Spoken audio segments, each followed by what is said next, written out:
Welcome to Mick and the Psychic, where we leave no stone unturned as we explore all things outside the apparent physical realm. There is no intent to teach or make you believe or disbelieve anything. It is just a safe space to listen and explore with us. So for this next episode, you have permission to open your heart and mind as you join myself and Xavier on this deep dive into the unknown. You're saying that that's not an accident? Yeah, I reckon it's just to remind us to open our minds a bit more and give us that like, oh, there is more. So otherwise we get stuck in that whole eat, sleep, repeat. This week it is Optimistic Xavier and myself again, and we love covering a whole lot of different topics, and we thought that we would do a podcast on the topic of deja vu. It's an thing. Is that weird? I know. That's what deja vu is. It's where you have spirit fingers. Or is it jazz hands? Jazz hands is up, spirit fingers is forward. Yeah, so it was spirit fingers. Yeah. Okay, this episode is not about spirit fingers. It is about deja vu. I've had a chat with a whole lot of different people about deja vu, but not a psychic.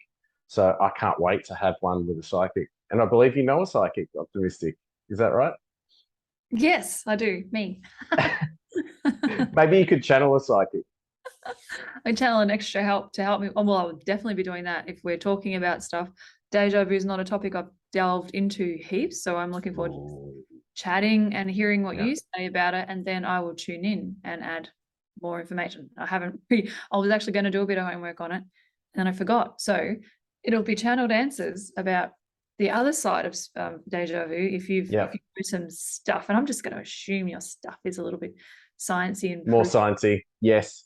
Got a feeling. I don't know. Yes, and I haven't. So for me, the reason why I haven't done research on it, like specifically on what the scientific studies and stuff were. I know what they are. I know what they were, but I'm not going to give dates and then references, because you can go to any other podcast or something where people like literally go into scientific stuff and go through papers and things, and you're going to get better information than me sitting there reading things, for the last, 2 days to then present a podcast for people as if I'm a freaking expert, and I'm not. So have we had this conversation before?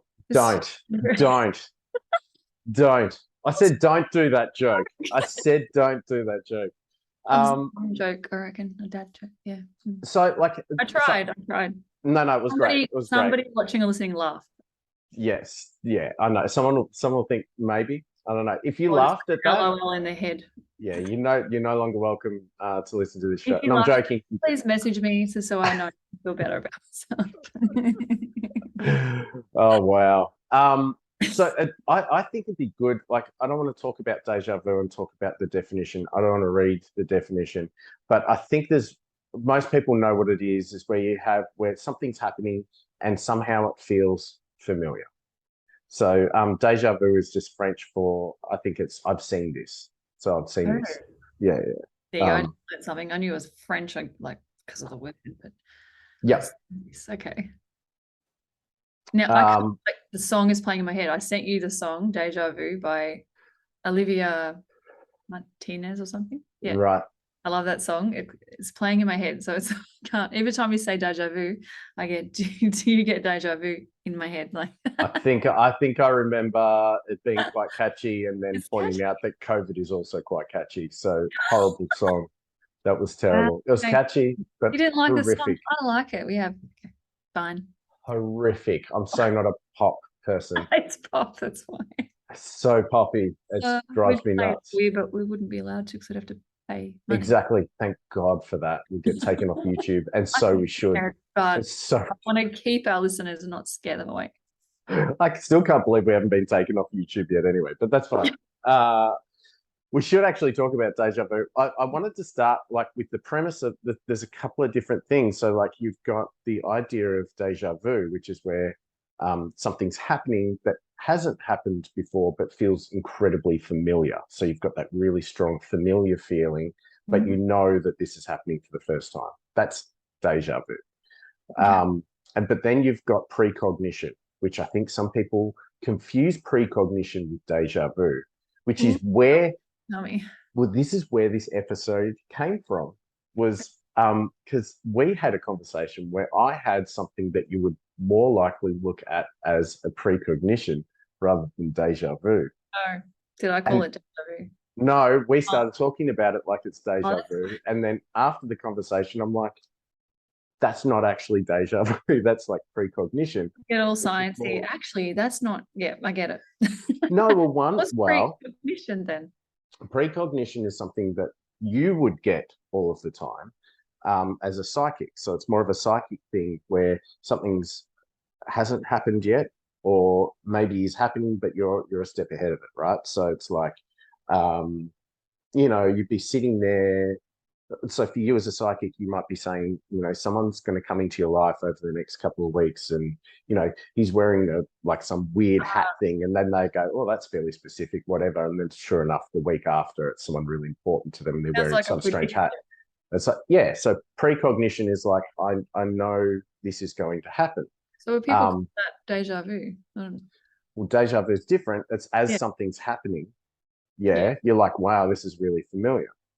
Well, But you're not predicting what's next. Do you know what I mean? Whereas a precognition is like, this is really happening. I bet someone's going to jump off that tree, and then someone jumped off the tree. You're like, wow. I wouldn't get deja vu. Yeah. Whereas deja vu, someone jumps off the tree, and you're like, I knew that person was going to jump off the tree, but it's after they jumped. Does that make sense? Yes. I've had different experiences of deja vu where it's like you said, like this feels really familiar, but there's other times when like this is so clear that this exact thing has happened. I have seen this scene without a doubt, exactly the same as this. It doesn't feel familiar. It's like this definitely I know it has happened. It's so vivid and it throws you off. Like I've been thrown off for the day or something because I'm just like that. Even if it's something really little and insignificant, you're like that definitely happened before and you're a bit tripped out by it. I've had strong ones like that, and I've heard of other people having ones that are just wow, and other ones where it just feels familiar. So where were you at though? Like where that was happening, you said, okay, that's definitely, like, I've definitely experienced this before. Did you know what was the sequences ahead, or was it after the sequences happened?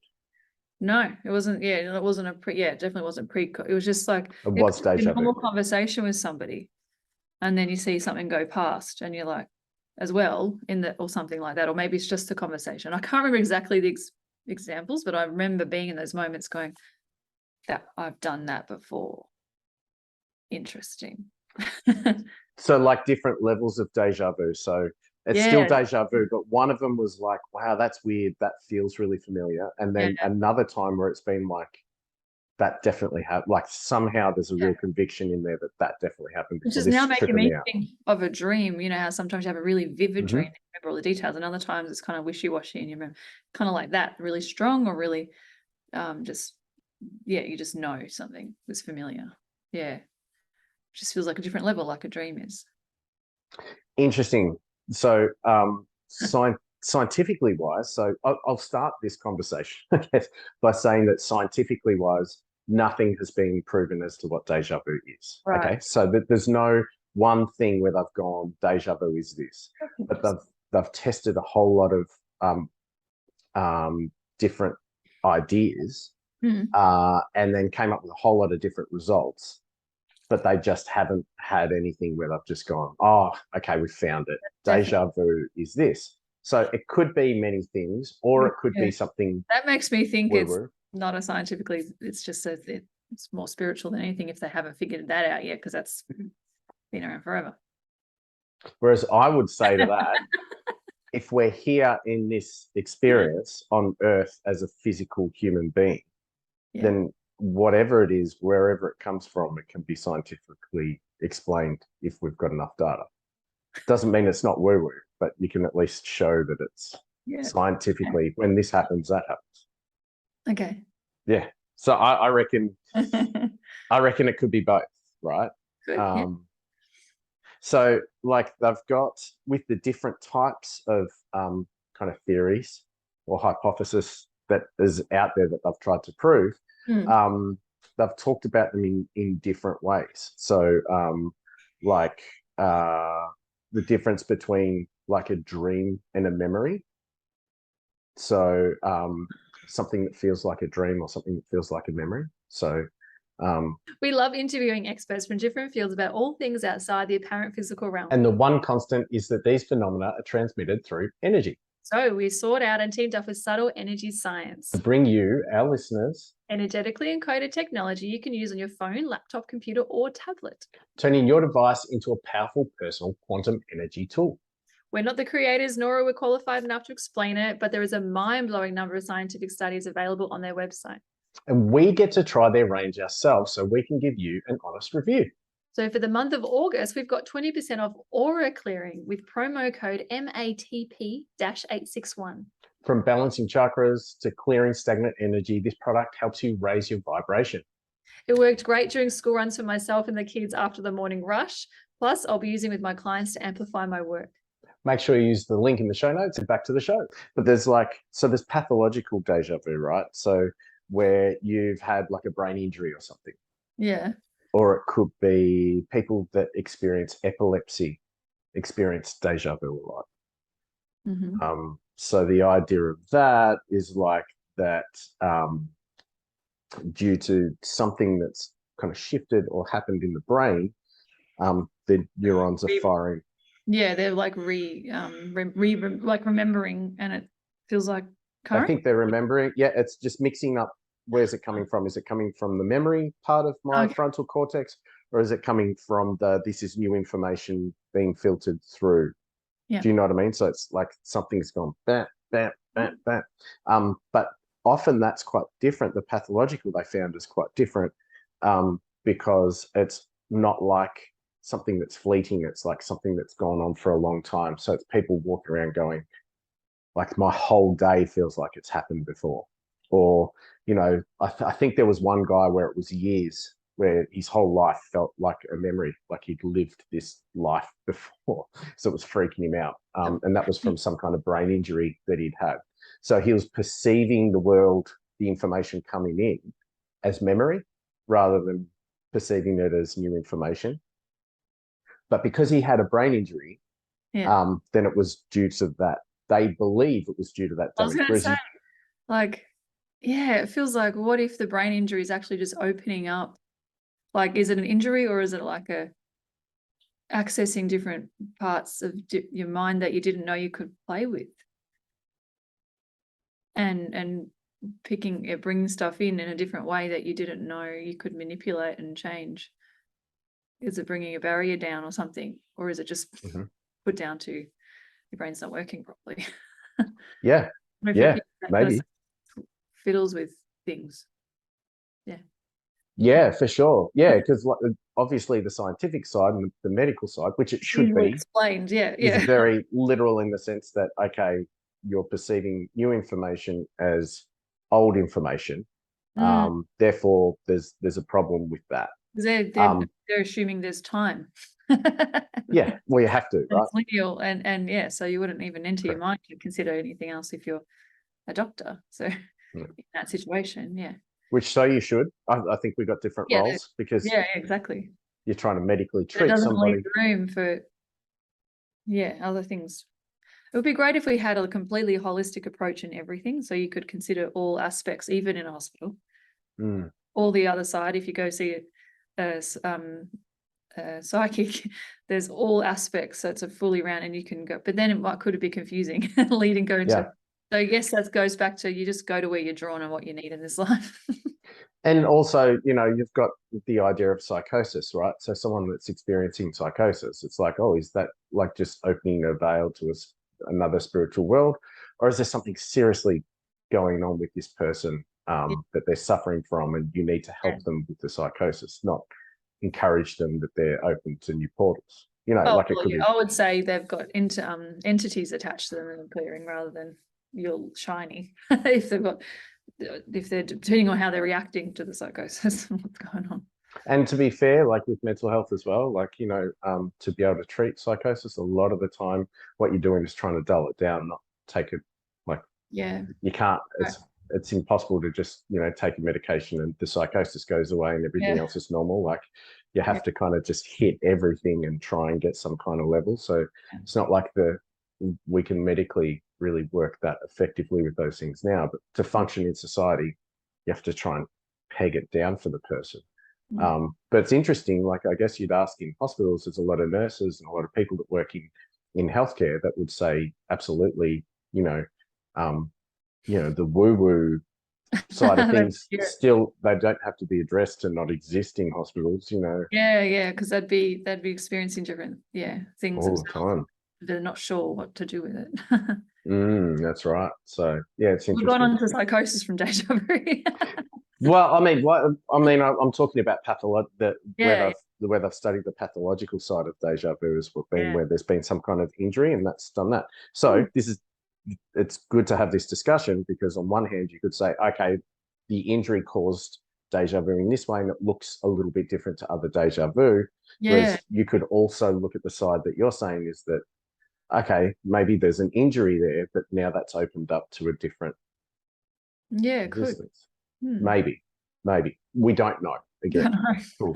But at least it shows there's a difference. And the fact that people with epilepsy, a lot of people, not everyone with epilepsy, but a lot of people with epilepsy have that sensation of deja vu a lot as well, during an epileptic episode or afterwards, because science thinks, and it would make sense. We just got to go with what kind of makes rational sense as well. Just because you can't prove it doesn't mean it doesn't make rational sense, right? So, you'd think it makes rational sense that with an injury and then experiencing deja vu, it's like, well, maybe that's a neuron thing. Maybe that's just a temporary break in how you're perceiving information. Yep. I'm just tuning into what epilepsy means, why people have epilepsy. Like, okay. It's just like interesting. It just takes me off into something. They're showing me like the same kind of view. They just compared when I've talked about before ADD and autism and things like that. So there's a lot going on in the brain, and sometimes a bit of an overload, and then epilepsy. It's just showing me it's again another way of having like an overload of information, and there might be very much connected and focused on the higher chakras, and there's a lot going on. They're having trouble integrating in the physical body, and they're just needing grounding to be okay with being in their body. I'm just getting shown like past life stuff, depending on their contracts and how the past life experiences they've had, if any. If any. Maybe people with epilepsy are newer. I'd have to do some past lives on people with epilepsy to kind of check that myself, to do a bit of study, I guess. So bring it on if anyone wants to come and see me for that. That's how it works. I just ask the universe, and then I'll get 5 clients in a row that have epilepsy. To see if that's the connection somewhere, that they've had less experiences being in a physical human body, maybe. That it's messing up a little bit with integrations and the neurons and whatever's going on in their brain. It's overloading, and it's like short circuiting, like it's too much happening, and they're having a hard time being in the physical. Interesting. Wow. I love that. It's like, ooh, my dog had epilepsy, so I just keep thinking about him, and I'm trying to remember now what his past life was. He only had one in a body, so now I'm trying to remember what it was and if that's related to the epilepsy at all. I'll have to tune it again and remember, and should be showing what it was to see. Interesting. So like it's almost like where there's an overload, there becomes like a hardware meltdown. Wiring. So maybe there could be an energetic way, like forgetting the sign, put it totally in woo-woo and just wonder if there's something you could do to help them integrate to help the epilepsy. Maybe it's something to look into. Be interesting to hear, like someone's probably screaming at the screen about what the medication actually does. Like the medication might do something really similar of grounding them back in. Because the medication is obviously quite effective. And, the problem with medication, with any medication, is there's always, the side effects. As soon as you mess with one thing, fix one thing. And it wouldn't be so complex. It'd be just but I wonder what it does. It wouldn't like fix it. Because if you stop taking it, like I know with my dog, that's all the experience that I have. Known a couple of people with my dog, he would have it. He'd have maybe one breakthrough seizure, it was called, a month on average, instead of he would have it every day if we didn't give him the medication. So he would have less of them, but he still had them sometimes. So yeah, if you didn't give it to him anymore, bang, he's it's not fixing it, it's just masking it. I don't know if it's the same kind of way it works for humans when they have medication. So yeah, it's helping the problem. It's just making your life, you can go about your life a bit easier without worrying that you're going to have a fit when you're driving. Well, you're probably not going to be driving to epilepsy because you can't get your Well, I know license someone unless who you've had did, and she 5 had years clear yeah. or whatever. Yeah. Yeah, it's like not a good idea. But yeah, suppose if you could trust the medication that it was actually, then you wouldn't need to drive. Yeah, so maybe there's more to it on a psychic level, or other ways of therapy, or other modalities that could help the brain that doctors don't know about. Yeah. Interesting. I love how this deja vu's gone into totally different topics, but I'm very curious now. So yeah. Well, it's interesting because we're talking about something that happens potentially within the brain, or something that happens on a more spiritual level, and it's hard to prove either or. So it makes sense. It's interesting, the people that I know that suffer from like epilepsy, are fairly spiritual people. So maybe because they haven't, it's fresh. I know I can go in and I don't want to make it sound like egotistical, right? So I'm a conduit and I do what I'm shown I need to do to help. So I'm just holding space. It's not me doing it, right? But I know, and it's off the topic of deja vu, but I'm just bringing it up and showing me about the neurons in the brain and the lights, because I've helped with this before, and I might have mentioned it to you before, Michael. I can't remember. But I once got a call from someone who knew me and what I do about her friend. And she was in a coma. She'd fallen into a coma. She had brain cancer. And they were worried that she's got little kids, and they're not expecting her to wake up. We just want to know if there's anything you can do. And I've sort of tuned in and thought about it. And she's in hospital, and I couldn't get there within 2 days. Like, it was going to take me I couldn't physically go. So I said I'd have to wait 2 days to go in person. But I feel like it needs to be done now. I'm going to just do it tuning in and help whatever. I don't know what I'm doing, but I'm just going to tune and see what I can do to help. Because you can't, I'm not interfering. I'm just going to tune in to see, am I supposed to help her live or help her cross over more peacefully, or is there anything she wants to share while she's in this coma? Maybe a different state. And I've never had an experience with that before. So I'm like, okay, I'm willing to see what I can do. So I did, and I tuned in. I felt like it was more urgent, so I just did it that night.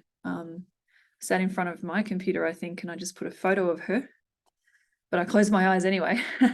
And I got shown, I could see the inside of her brain, and I saw lights and a lot of dark spots, and I got shown to help turn them on, the lights on. And I thought, well, maybe that's why when you're in a coma, some lights go out, maybe. Like, that's just how they're showing me. So I was just holding space and helping. We were turning on lights in her brain. And the message she told me that popped in my head was she had some more work to do. She wanted to write letters to her children and tie up loose ends. I kept getting like a knot, tying up loose ends. She had things to do. She wasn't done yet. She needed help to wake up, is what they're showing me. And I was like, of course, I've never done anything like this before. So I'm just turning on the lights and holding space and saying, great, if you need to do some work and you've got more physical things you want to do, let's see what happens. And then, I got a call the next morning that she woke up. Wow. And she lived for another, I can't remember if it was 7 or 11 months. So I'm assuming in that time, and they had a party for her and all these fundraisers and did all these amazing, it was a beautiful community thing. She was from Sunbury. So if anyone is listening and they remember, I can't remember her name. But yeah, she did wake up, and I'm assuming she got to tie up her loose ends and do videos or write letters or whatever for her gorgeous little children, so they could have those growing up at certain times in their life. That's why I saw it. Maybe she for their birthdays or something. So that's what we're able to help do. So we're turning on lights. So that's what they're showing me when we're talking about epilepsy. Maybe there's wires or lights that are on that shouldn't be on, or firing too much and you need to tone them down. Like with a chakra, you can have an overstimulated chakra that's going too fast, or the other way around. So maybe there's just some work that can be done there. Yeah. Interesting. How cool is that story though? Like I love that story. That's so beautiful. and obviously it was meant to help, and that's why she one of the friends was someone who remembered that I do this, and she connected with me, and using fundraiser money, they paid me to do an appointment for her. Wow. And so I just did it quickly, and because I just do it now, it's urgent. I felt a sense of urgency, and that's all for a good reason, because she woke up. So yeah, I didn't get to save her life, but that's not her path. She just needed a bit of help, because when you may be in that state of in a coma, you needed just someone else on the outside to help you get out of it, because she couldn't do it on her own for some reason.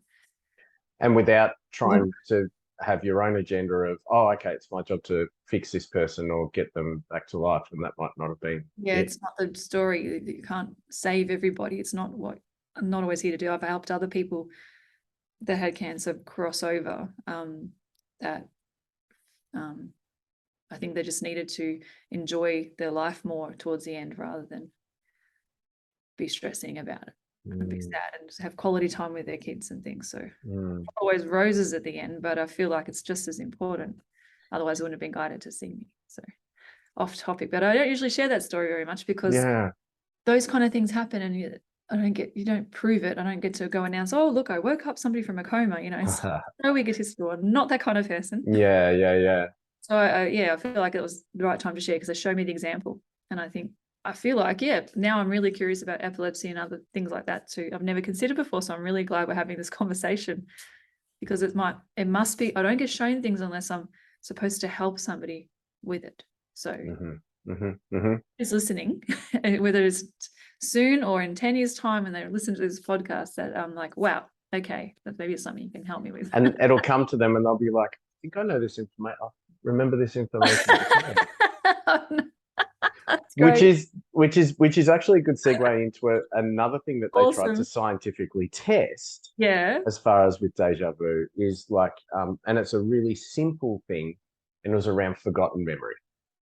So you had a memory of something really similar happening, and you felt a certain way when that thing happened, and you've just forgotten that. So it's maybe in your subconscious. And then you go to experience something that is incredibly similar, and you get a feeling, even though you're in a completely new environment or whatever, and maybe coincidentally, I know you love that word, other things happen, and then all of a sudden it feels familiar, but you have no idea why it feels familiar, because you can't remember the memory. So that's another explanation of how deja vu could come through. So if someone was saying, maybe I need to see something, like, I don't know why this information is coming. You just see a psychic around something, or it's a really similar story to what you had. Maybe they heard it on this podcast 20 years ago, and then it's just a memory that's gone. So they can't prove that, because that's just really a theory. I don't think they did. I can't remember what studies they did around that to prove that. Yes, they did do. Okay. So they did do a study around that. They did. I love this. I can't remember, and then I go, oh yeah, I did. Yeah, don't trust this podcast. Go somewhere else. If you want the exact scientific terms. This is him channeling. They've just shown him. I'm not channeling. No, it's not. Whether no, you it's believe not. it or not. No, it's memory. Like it's popped in his memory. Incorrect. No, Incorrect. We're We're going to talking have science. memory for you. So you deny or whatever. Stop messing with science. So I'm channeling a message from all the scientists out there saying stop messing with science. Basically what they did, I don't know if you ever watched Fight Club. Fight Club. I thought you said something else. Fight Club. So it's that one where Taylor Durden, which was like the alter ego of the main character, one of the things he used to do is he used to gave it away if people haven't seen it. The movie's so old, get over yourself. As they're watching movies, he would go in there and he'd slide in like a screenshot of like something pornographic or something, and it was in it like a family show or something, and people were like, what the hell? Okay, so they did something similar to that, not with pornography, but they would be showing someone something, and then they'd flick through like a photo fast enough that you couldn't consciously see what that was. But then later on, they would take the person to that place that the thing was flashed, and then see if they felt like it was kind of familiar in some way. And so they found that people were going, oh, this place is kind of familiar, but the picture of it flashed so quickly they wouldn't have consciously remembered it. Mm-hmm. So that's where they surmised that it's possible that on some cases with scientists are clever. It's possible that deja vu could be experienced in that way. Yeah, because that just shows how strong the subconscious is, like how, because the flash and then it still came through, like, wow. How? So that makes me think, I get all a conspiracy theory on this one and think about how news manipulates and things can get put in your head in tiny little subtle ways over time. There's little tiny tidbits, and then it feels familiar and the right thing to do, or makes sense because it's tiny little intros to it over your life have happened. So just forget conspiracy theories, like that's proven to happen that's what they do in marketing, right? That's exactly. It's actually what they do. Messaging is what it's called. Do it. Yeah. I remember going to like a paid discussion one time with like a survey thing, right? And it was about chocolate. Okay. I think we got to try chocolate. It was great. It was a fun one. Except when you walked in, I could smell chocolate. And I tuned in. I don't know if I was psychic yet, but I just went, I feel like they're putting the scent of chocolate through a vent or something to have it on our brains so we're in the right mode. And I said that as soon as I walked in to the people organizing it, and they just looked like, bitch, you just screwed it up for everybody. Like, say, like, you're not supposed to work that out or say that. Like, they were just like, wow. Yeah, so they're a bit short with me, like the whole, because I worked at it, like I just like, I feel like you're doing this to mess with our, like, I thought maybe I was saying a nice way, not like a whole, oh, you cheeky buggers. Interesting metaphor on life though. Yeah, you called it out. I called it out, and they were like all offended and annoyed. I've worked out what they did. But I was like, I just thought it was interesting. I thought, is that why you're doing this? Because you got this, it's like having a chocolate scented candle going and you want to have that vibe of dessert or something. I don't know. That's what it felt like they were doing, but they actually didn't want anyone to realize they were doing it. Yeah. Well, some things are more subtle than others. Yeah. But it's funny how a lot of it works no matter what. So like, Donald Trump's an example of not a non-subtle way, because it's like, oh, we know what you're doing. You're completely lying to say you are the best president ever and you've got the best words. But if you continually say it all the time, all the time, all the time, all the time, somehow it beats into your head. Like, yeah. But the subtle, more sophisticated way is to be clandestine about it. Yeah. That's a big word, Mick. Clandestine. Thank you very much. Explain that for the little people on the back. Sorry? Explain that word to the little people in the back, including me. I've heard it. I just don't remember what it means. I'm assuming it means like a bit more subtly professional with suave. No, clandestine is just something happening. So purposefully having something happening in the background without you knowing about it. Okay. So sneaky. Okay. All right. I just put a cooler meaning on it. But thanks. Sneaky. Exactly. Basically, basically what that chocolate thing was. Yeah. Well, everyone else was all surprised and looking at me like I was weird. So I'm just No, it's just that you're psychic. They stuffed up. They put a psychic in there. Yeah, they didn't know. I don't think I knew. I'm trying to think how felt long ago that was. I don't think I knew yet. Just know things. Precognition. Yeah, and that's because this is the thing where I want to get to the, like, with deja vu. Unfortunately, we're not going. No, but it's similar, because you look at precognition and things as well. It's like, is it this or is it that? If science has come through and said, look, it could be this, it could be that, it could be this, it could, like, deja vu could be just an overarching kind of description of a whole lot of different things that could be going on, where we experience something as being like that we've been there before or seen it or done it before, but it's actually new.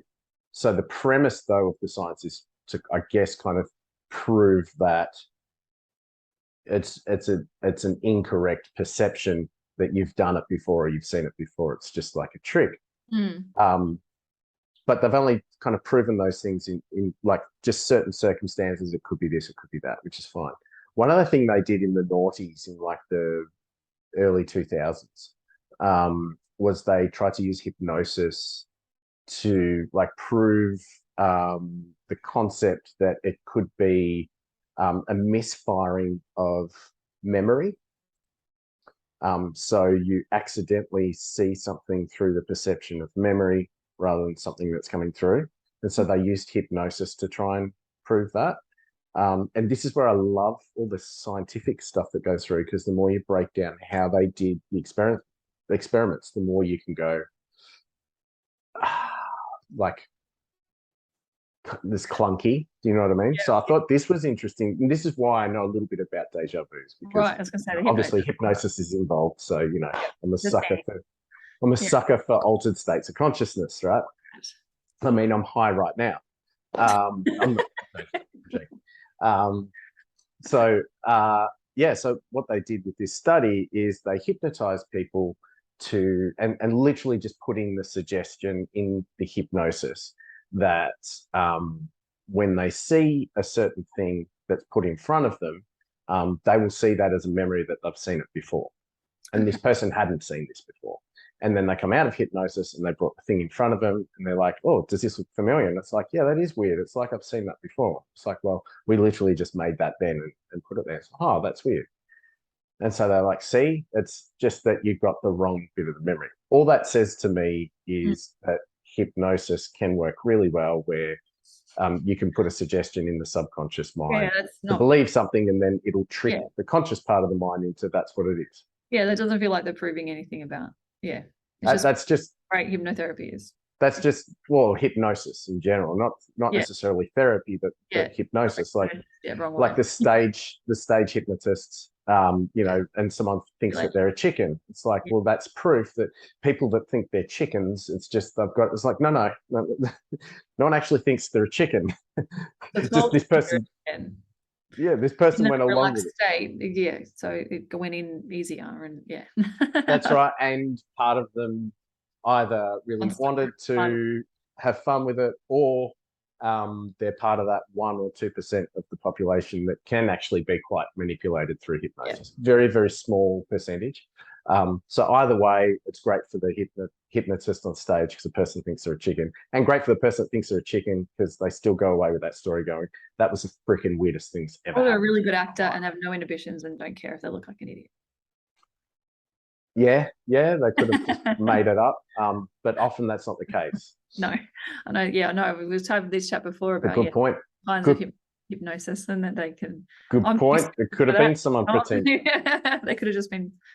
Yep. They could have been planted. You're right. Good point. So, yeah, it's interesting. So for me, I look at that and go, okay, that just kind of shows how the subconscious mind can feed information to the conscious thinking part of the mind. To believe something. So does that prove that, like, it doesn't disprove that it's not just stuff going through memory? Oh, there was also, so part of that as well was that they think that there's a lag time sometimes. So the pathway, and I don't know how they know this, but apparently they do, this bit's a given. The pathway of processing new information has to travel, and we're talking nanoseconds, right? Has to travel through, and it goes past like where the memory area is. And sometimes there can be a delay, even if it's a really minor delay, because your attention is split somewhere else, like you're talking to someone and walking through somewhere or something, and it takes longer to get through to the part where you're perceiving. The detour. That along the way of the detour, it could get stuck in. It comes through as if, oh, it didn't come from here, it came from over here. Like it thinks it came from the memory side, rather it came from, the new information side. So if it takes longer, so if it takes longer, then you could have perceived it coming from the memory side, so it feels familiar to you because it's coming from memory side, it's not coming from new information side. Which could also be true. And they did that, I think they did it in like the 60s or something, with electromagnetic stuff. When you're allowed to hook electromagnetic stuff to people's heads and zap them. Yeah. For science, yep. So they reckon that sometimes it could be a time delay as well. So they're the sciencey. I was going to say, is there any more sciencey things before I just go through a big? I'm so sorry. I'm so sorry. But yeah, because there are, well, it's a good point to make that there's a lot of sciencey stuff, because all of those things could be true. And even the woo-woo-y bit of deja vu could also be true as well. They could all be true. The things that I'm channeling about it now, because I'm getting like an overload of different opinions. I've always been interested in deja vu, and I love that so many people experience it, that scientists wanted to go delve into it and figure out what the heck it means, which is really interesting. Yeah, I've had deja vu plenty of times, heard about other people having it, and they just look so thrown off when they, like, I'll be with someone when they're gone, and my kids have done it before. Like, I'm sure we've just had that conversation. Like, we've a long time ago, it feels like a memory, like ages ago we've had this conversation. Like, well, that wouldn't work because I wouldn't be talking about that to you when you were younger than this. So yeah, and because, you know, past lives is my jam, I'm wondering if sometimes because the concept of past lives is that it's a different life that you've had. And I'm going to sound all over the place when I'm trying to explain, because it's all coming at me at different angles at once. Yeah, they're usually a different life, like a different experience, different body, different time. But then if you're having that same conversation with the same people and you're feeling like that's deja vu, yeah, maybe that's not a past life. It's a current life in another dimension or something. You know, like, so I learned more about different dimensions, and that we have possibly have different levels of the same life in alternate reality. You know, think of movies like Doctor Strange and all those kind of movies about time dimensions and visiting other versions of yourself, and some things are really similar and some are different, or maybe it's exactly the same life, and there's open your mind a little bit to the concept that it could be 100 levels of the same life we're having now, just with tiny little tweaks maybe.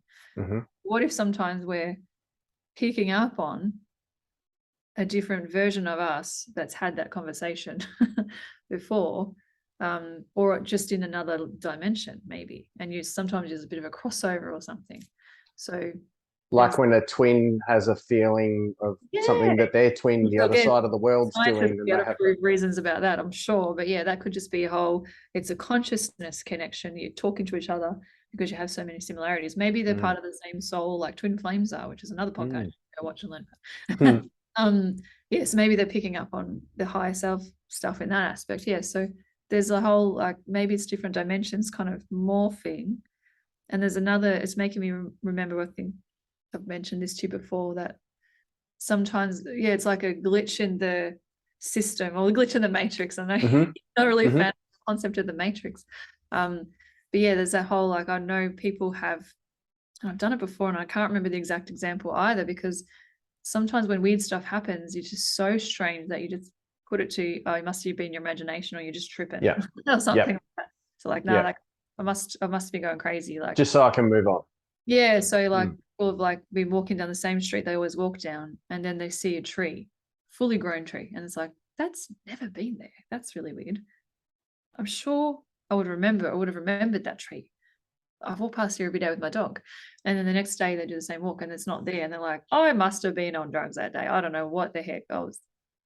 There's no tree down there. Okay, I don't know. That felt so real, but they just throw it away because they're not sure. So it's not quite deja vu. It's like, that's a glitchy thing. Like, some people reckon that the different worlds are like intersecting sometimes, and it sounds really weird. But there's people tell this story. You don't know unless you read about it, or look, or hear about it. So some people will listen to this and go, I've never heard of that before, but I have. So that's why this stuff comes up for me sometimes.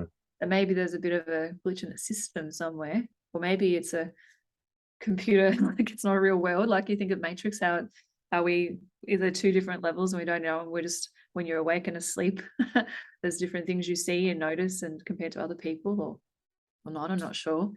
So what if, and then there's a whole concept of time or no time that people talk about, there is no time. So what if deja vu is just you're going back and forwards sometimes into these little time lapses where, so you're seeing things and then you have that deja vu. It's to remind us that there's more, and that to question everything. I think you hear stories from children that remember past lives. Like they say, I remember doing this when I was a mum. Particularly in India. Yeah. Yeah. Or you were my mum last time, or I chose. They say all these really profound things, and like, how would they even know that at 3 or 4? Where is this coming from? That's so weird. And I feel like, because most of us, we forget our lessons when we come here, because we otherwise Thankfully. life would be too easy because we just do all the things we knew. Or a big absolute nightmare, because people suffer enough from their own history in this lifetime. Imagine remembering all of the dumb things you did 4 centuries ago. Like, it's probably a blessing. Do that again. Yeah. So we have to forget. This is why oath is hard, and we choose to come here because, like, uni as opposed to kindergarten, because we forget why we came and what our lessons are. And it's our mission to remember and figure out why we're here and get along and get out the other end. So then we have these, like, children or people remembering amazing things, or child prodigies that I reckon are channeling stuff from another life, and that's why they're so good at such a young age, because it doesn't make sense otherwise, right? Unless it's proven something switched on in their brain that's not in others, whatever. Haven't found it. Yeah. So that's the reminders for us to go, wow, maybe there is more. Maybe there is past lives or reincarnation, that kind of, because with our kids, too many times we hear those stories, right? So what if deja vu is a constant reminder for us to go, there's got to be more. Maybe there isn't. Maybe time is man-made or not real, or maybe there is other stuff going on if I'm having glimpses of I've done this before and it feels so familiar. Maybe I am hopping sometimes between different realities or different time zones, and I'm just recalling, maybe my brain is showing me that there's a bigger picture and it's not just linear. Time's not just linear. It's all over the place. So are you getting that it's not an accident when, like you see a tree that's fully grown and then you come back and it wasn't, or whatever? You're saying that that's not an accident? Yeah, I reckon it's just to remind us to open our minds a bit more and give us that, like, oh, there is more. So otherwise we get stuck in that whole eat, sleep, repeat life, and some people get really stuck in that. That's when we start having these little things to wake us up, if that's our path. So I'm wondering if deja vu is a bit like that, to kind of go, this is weird, this is interesting. Why? So it's like a sign. Familiar. Yeah, to snap us out of our everyday humdrum, if we're in that state. But you get that more. I think you also notice it more when you are more, like, spiritually aware. You pick up on that stuff more too, not because you're looking for it, but because you're able to access it more because you are paying more attention to the little things. So yeah, I think it's just more of an awakening sign to try to keep people on track to go, hey, there's actually more things going on in this world, and you should question things more and investigate and be curious and be open-minded. And because otherwise why would we have these little moments? So that's what I was being shown as you're talking about. And then of course, I imagine trying to prove that with science and try to figure out because that the other side of it's not science, it's all, maybe it's all connected. So trying to, if you threw that at someone, an open-minded scientist, it's like, how would you then prove that if you wanted to prove it? That I don't think everything's meant to be proven. I think sometimes it's, thankfully, that's what makes life fun. Just feeling or trust. That's, otherwise you wouldn't learn to just trust, because then you feel like you need proof for everything. That's the whole being overly grounded or overly up here, trusting anything that happens and putting a spiritual meaning on everything without any evidence. Or the other end is needing concrete evidence for anything without any trust in the bigger picture or something more. So balance is really good. You need both.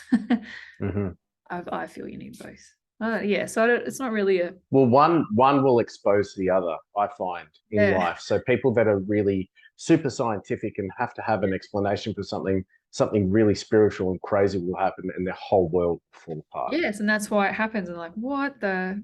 Exactly. And then you get other ones where they're so woo-woo, and it's so dreamy. Like, you put this dreamy thing over there and you really needed to clean your teeth every day because now all your teeth are falling out. Exactly. Do you know what I mean? Like, you just hoped that it'll be fine because you wished it. It's like you're still here. You're still here. You gotta follow the signs, but then actually go do the work. The sign might be to go to the dentist. Exactly. Go to the freaking dentist. Listen to it and go to the freaking dentist. There's that. So there's a balance between the two. Yeah, that's what I was feeling, that it's there's two different premises there though, and I think if we really separate what the difference is, because some of those the studies have proven those things happened.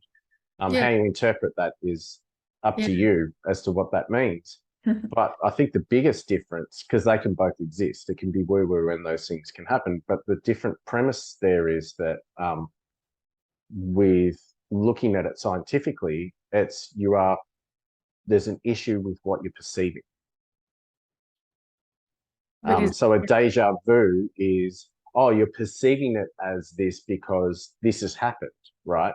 Whereas what you're saying is that this thing actually did happen. And it's just a sign to show you that the world is bigger than and your maybe own. you can prove it with measuring something in your brain to show that it happened. Doesn't mean it didn't happen for that reason, though. Like, just to open your mind, and like all those other little spiritual things and stories that we hear about ghosts and all bits and pieces, like they happen to wake everybody up, and more people are becoming, it's like I don't know if it's just because people have more access to learning now, or because there's more signs and things happening to wake people up. There's just a whole collective consciousness is just rising, and way more people are open now, from what I've seen, shown, heard, been told, than there used to be. They're just more Could be open. both. Could be both. Just Could be we both. know that more now because people are sharing about it because of social media. So yeah, so maybe we're hearing more and more about these signs because we can share it on different platforms and let people know about it. So you can put the question out there about something, and then so many people will reply and say, yeah, that happened to me, that happened to me. But if you're just bumping into people on the street, you're not going to hear the stories as much. So maybe that's all it is. It's just technology helping us along.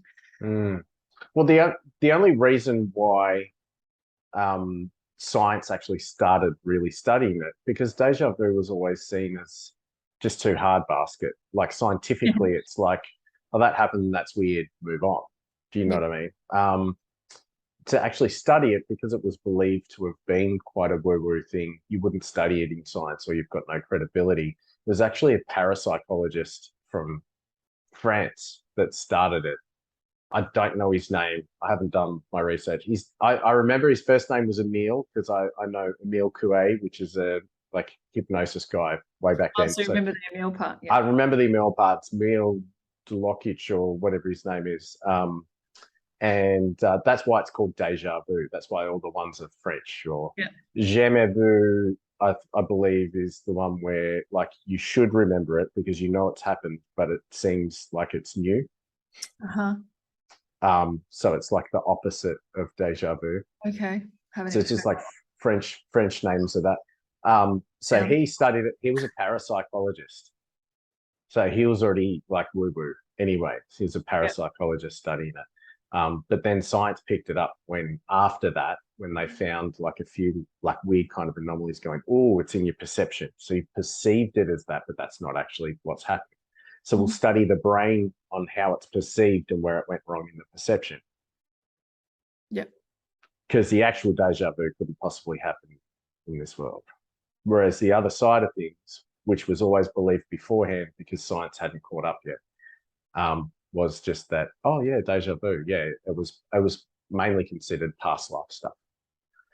So I'm wondering, like I was just being shown that, you know, how we have like back to the past life thing, and I'm glad you just said that.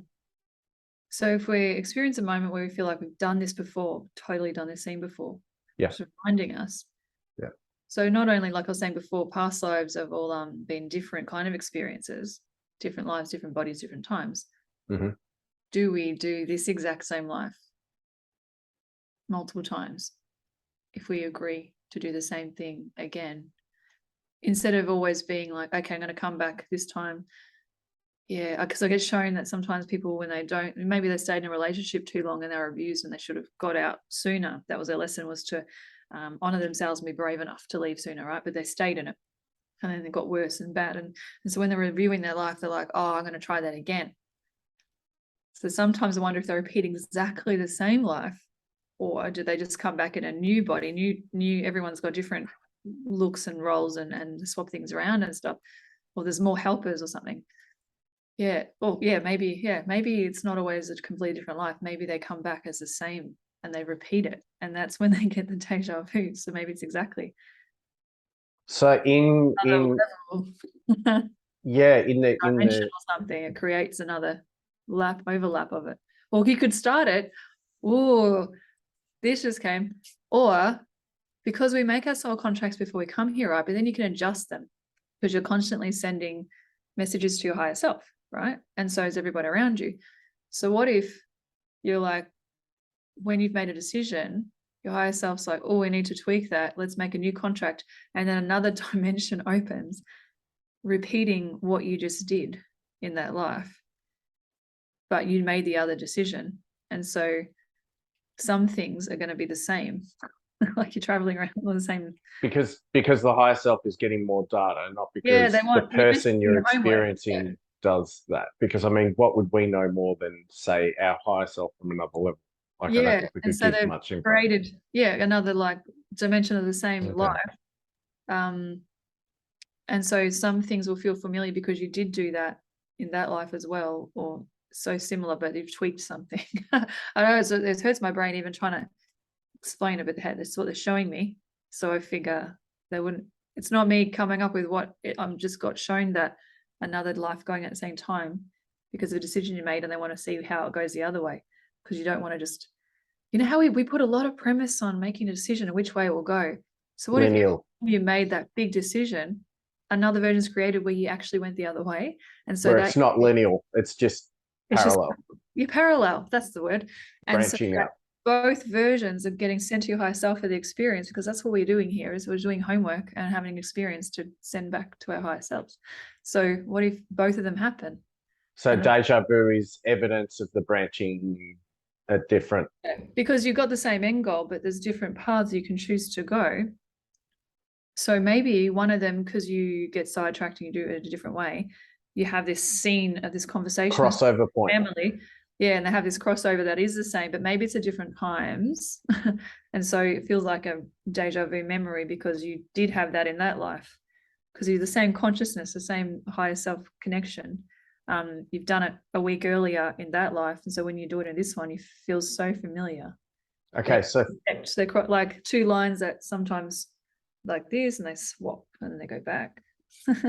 So for that to be experienced, then you would have to my look on that would be, who is experiencing that deja vu? So is it the person experiencing the deja vu? So like maybe, the thoughtful self, the mind, body, or is it the witness of that self? So the separate witness of that self that witnesses thoughts, that witnesses suffering, that witnesses those things, places that we go to in hypnotic state, places that we go to in a, transcendental meditation state. Is it that one that experiences the deja vu rather than the actual person that experiences the deja vu? Because I think that would be the difference between the science's explanation of deja vu being a perception thing, but that doesn't line up if it depends on who is experiencing that. So I feel like the deja vu, if it was a crossover thing, or it was, a sign for you, and it's 11:11 at the moment. There you go. There's science while we're recording. I happen to look at the time, then I love that. That's right. There's science. Confirmation that this is true. Well, who knows? It's a possibility. You're on the right track if you noticed it. That's what's that other. Well, okay, but it's that other self that is experiencing the deja vu, not the one that's in the thought at the time. So that would be a difference between the scientific idea that if we are all just the mind, if we are our brain and our mind and this meat sack that dies and then that's it, I love when you say then the science side must be right, where it's like, okay, then you've just perceived it in a different way, that something's happened. But deja vu then could also be a sign that the other exists, where there is another self, a witness of that self that is experiencing that deja vu, which confuses the self that's in it. Yes. Okay. I love that interesting example I was shown because I've learnt about the different dimensions before. multiple times, and then that just is another way of explaining with them why we have the deja vu, is like that way of showing that there's so much more. We're all stuck in our little bubble of life, and then what's important. And then if you think about all the other stuff that could possibly potentially be going on, it's like, wow, it's just yeah, some of those little things that we worry about are just meaningless. Like, puts it in perspective a bit. But Puts yeah, our suffering and our suffering in perspective, that even though it is quite critical for us now and we are suffering from it, there's only part of us that's suffering. The other part of us is learning from this suffering and taking it on board somewhere. But also the other side of things, where you think you're a hero and you're so smart and doing so great, you know, there's another part of you going, ego check. all right, cool. Yeah, so imagine, like, for a second, people thinking, so every time you've made a big decision, and it could be all decisions, imagine how many versions of you are out there if it's all decisions. But maybe when you've had some bigger decisions, like stay or go in a relationship, change jobs, move to a different country, things like that, have a baby or not, those kind of things, when things have been bigger, and you think, well, when I made this choice, that I'm in the reality that I know now. If I had done the other one, there's actually there could be another version of Possibility you of doing the same doing something thing, like doing the other thing that you chose. And then all of those would change too. Like, there's more versions of every time that version of you's made a decision, it does split off in another 2 or 3, and then them. Like, it's just this tapestry of interwoven versions of you, all communicating back to your higher self, because it wants to learn and have lots of experiences. I feel like I know, because I've been shown this before, that, and I use this example with my clients about past lives and things, or just other lives, I should say, that, you know, you could be born in China tomorrow, even though you're here in this body, because you want to have the different experiences. Our higher self is like impatient. They want to keep learning and growing. So you could be another version of you, because your whole soul can't fit in your physical body, from what I've been shown, because you'd explode. It's too much energy. So it's part of it. It doesn't mean you're any less of a person. You just have a piece of your higher self. Your higher self, say it's up here somewhere, and then parts of it connected by a cord is in the body to keep it alive. We'd be a meat sack without the soul, part of our soul in it. So then another version of us can be born somewhere else. So what's to say that it's not another dimension of the same version of us on some other level, just because we don't have proof or don't know, doesn't mean it's not true.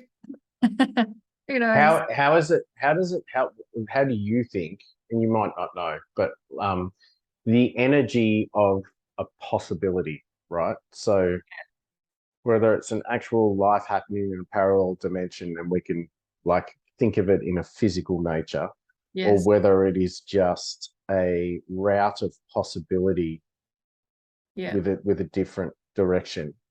How is the energy of that possibility affect us in our current reality? I think physical reality. To help, like I was saying before, just to help us know that there's just more. And the superficial little things that we worry about and put our energy to are just whatever. They're just little tests. Like, there's so much more to life. It's just so you open your mind and heart to think there's just more. And when we cross over and go home, it's not the end. Like, I think it's that, to give us that hope, and not live in fear, not be worried so much about death as well. It's just to open us up and think about the possibilities. Because when you open your mind to that, you open your mind to lots of things, to understanding people better, to understand why they're on their path, and why you don't resonate with them. And I think it's just all heart centered. So you start learning and growing and be open-minded. And I think that means a lot for bigger things than little things, because we do talk about little things because we're trying to put a shape and size and things, and I do it all the time as well.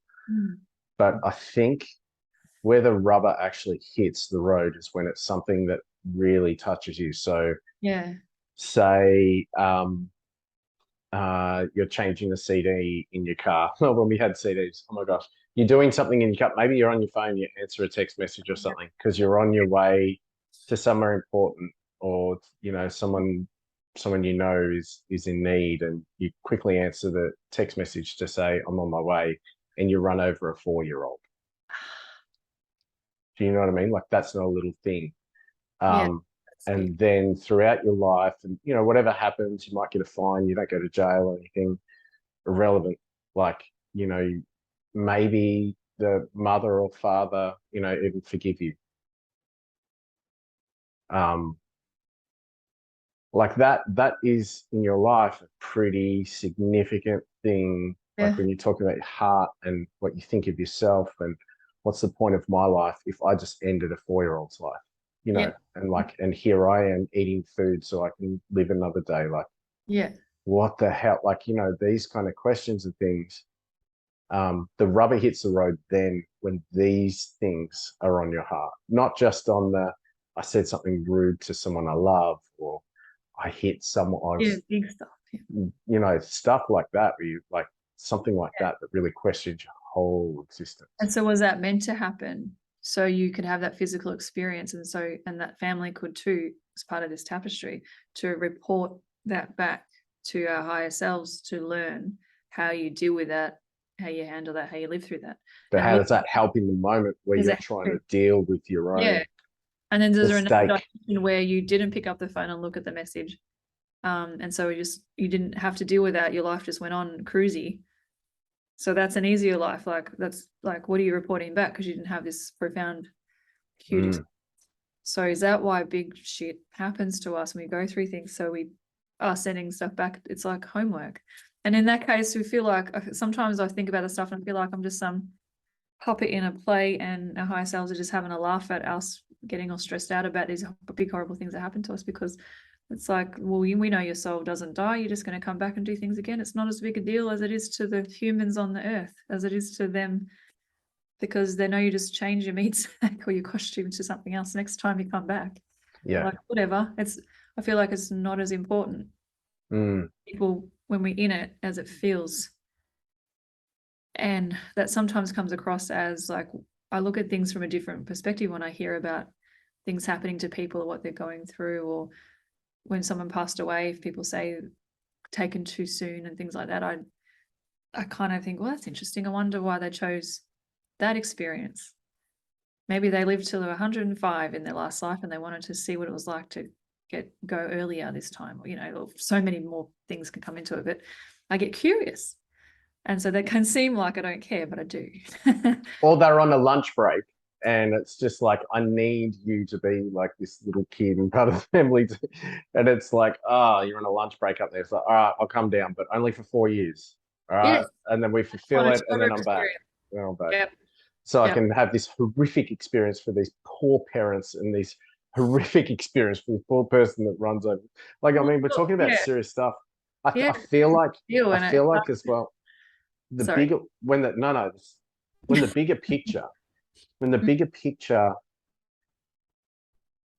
perhaps sometimes, and this is where empathy comes in, the difference between having an idea of the bigger picture and having no empathy is in, again, when, right? So if you look at the whole big picture and you go, oh, that's horrific, like, why did this happen? There was so much more that could have happened in this person's life, or I made this mistake and now I've just ruined everything, or whatever it is. You're thinking big picture and suffering in big picture.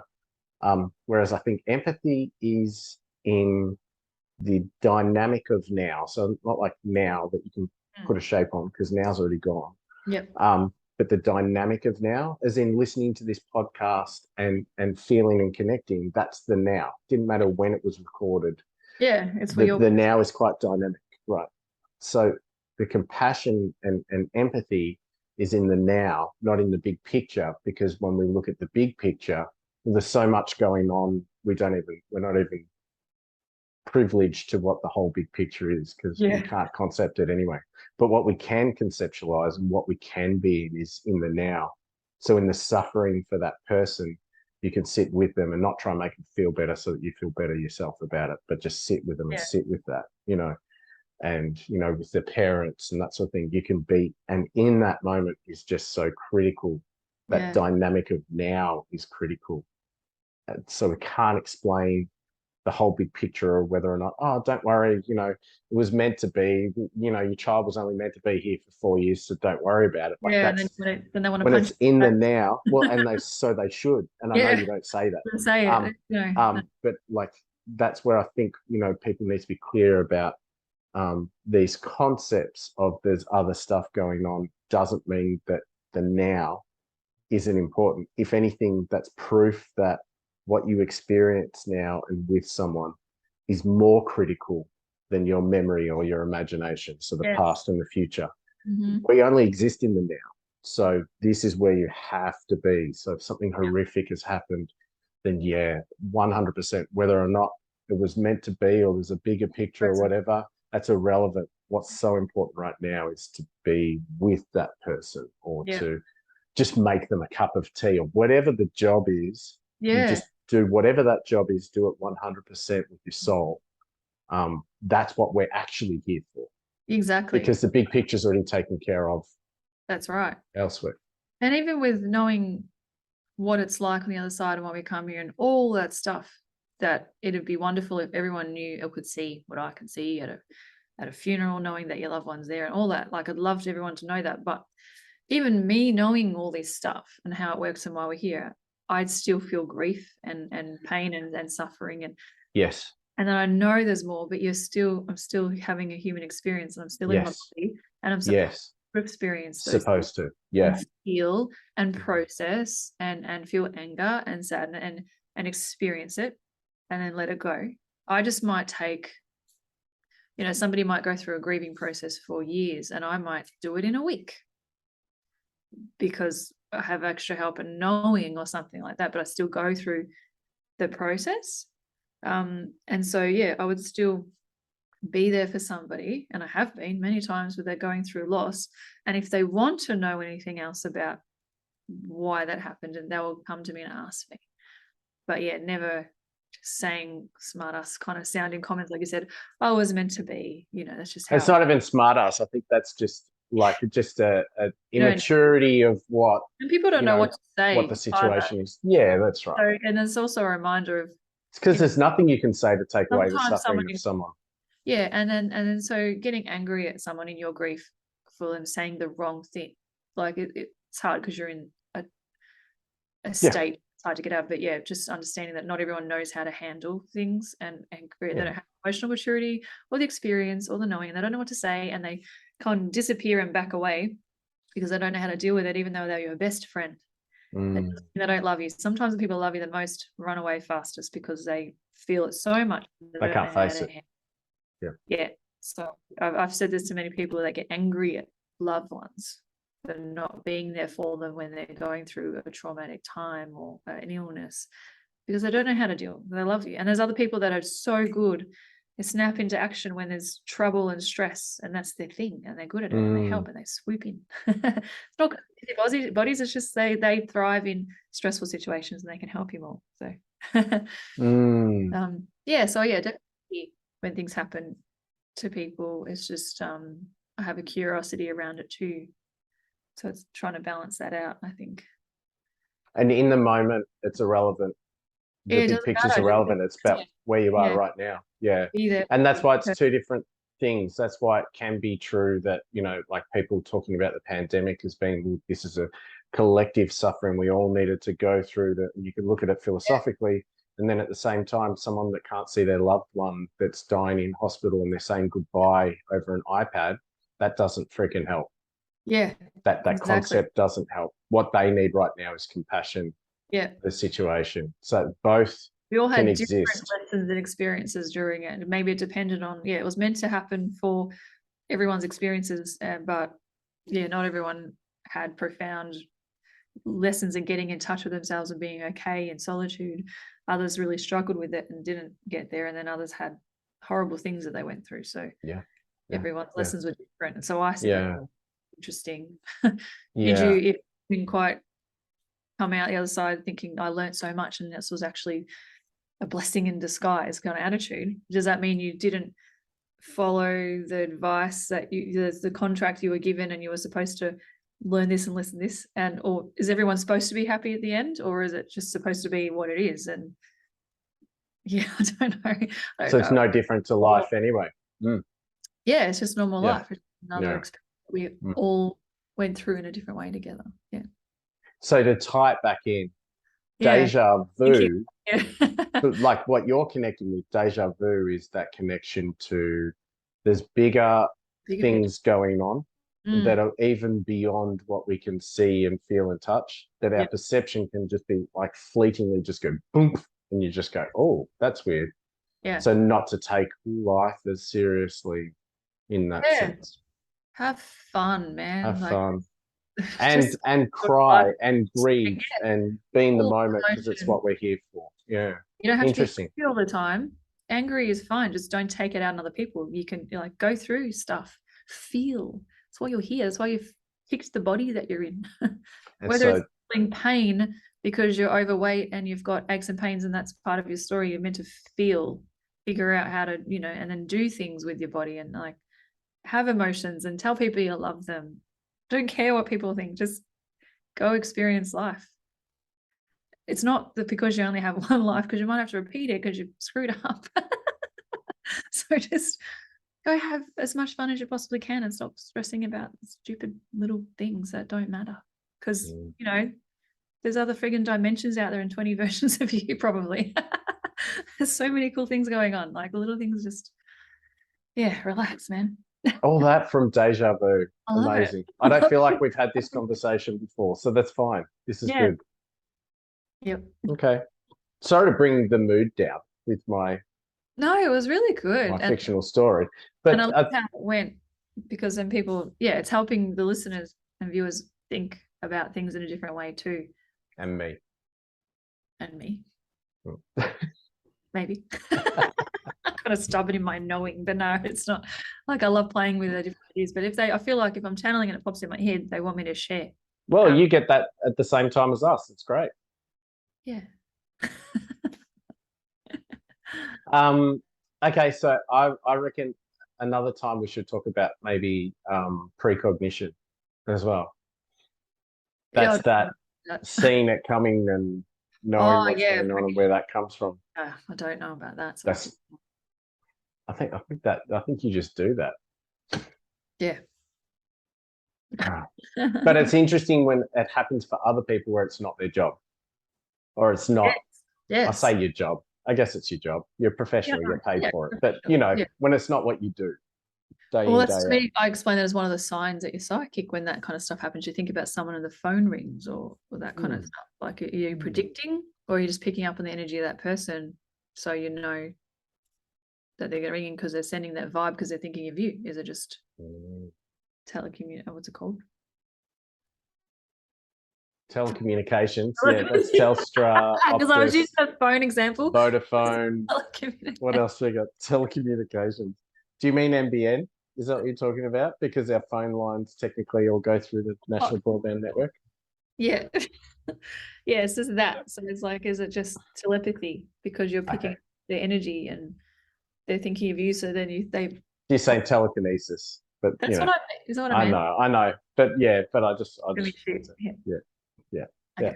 You're welcome. All right. Deja vu. Cool. Please send stuff.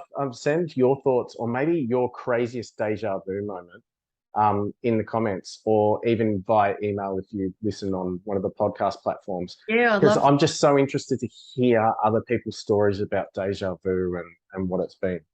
Yeah, how you felt. Did you feel like one way or the other, like what we were talking about? Or just stuff that's happened where it's weird as hell. Yeah. Love it. You walk past a tree that wasn't there and you think that's weird. That's full on. That's a whole that's a little bit different to deja vu, but I love that stuff. Yeah. No, that's awesome. Cool. Awesome. Well, thank you very much for your time again. Optimistic Xavier. Thanks, Michael. That was very interesting. See you next week. Bye. That's it for another episode. Thanks to our major supporter, Subtle Energy Sciences. Click the link in the show notes to access their full product range of quantum healing technology. We're blown away by this technology and are so excited to share it with you. And of course, we really want to hear from you. Please leave your comments on our YouTube channel, or for those podcast listeners, you can email us at mickandthepsychic@gmail.com to leave your feedback or questions. I'm a certified hypnotherapist and timeline regression therapist. If you wish to contact me to explore the source of an issue you're facing, just book a session at hernhypnosis.com and include the promo code MATP for 10% off. You can contact me on Insta and Facebook at hernhypnosis. Check out my website at optimisticxavier.com.au if you feel you'd like to connect with me as a psychic medium, spiritual mentor, or intuitive coach. Include the promo code MATP for 10% discount. You can also find me on Insta, LinkedIn, and Facebook. We look forward to connecting with you again next time as we attempt to leave no stone unturned. Bye. All right, cool. I reckon that should be okay.